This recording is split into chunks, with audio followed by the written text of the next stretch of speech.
This leads to an association of the final product of the imagination and one or another real phenomenon to which it corresponds. Such associations are examples of the second type of linkage between reality and fantasy. This type of linkage is made possible by virtue of the experience of someone else, or so-called social experience. If no one had ever seen or described the desert or the French Revolution, then it would be impossible for us to form an appropriate image of either one. It is only because in these cases my imagination operates not freely but directed by someone else's experience, as if according to someone else's instructions, that we can obtain the result we get in this case. That is the fact that a product of the imagination corresponds to reality. In this sense, imagination takes on a very important function in human behavior and human development.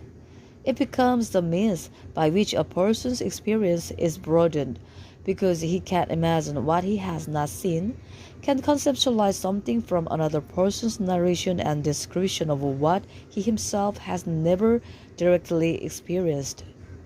He is not limited to the narrow circle and narrow boundaries of his own experience, but can venture far beyond these boundaries, assimilating with the help of his imagination someone else's historical or social experience.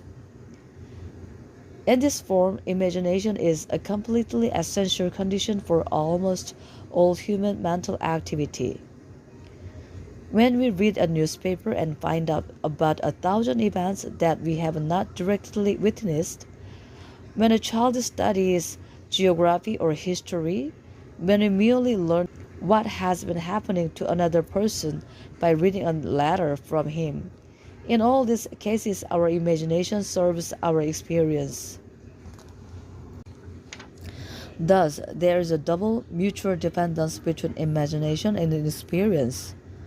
If in this first case, imagination is based on experience, in the second case, experience itself is based on imagination. The third type of association between the functioning of imagination and reality is an emotional one.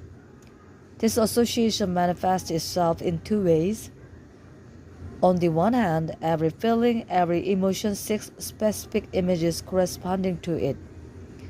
Emotions thus possesses a kind of capacity to select impressions, thoughts, and images that resonate with the mood that possesses us at a particular moment in time.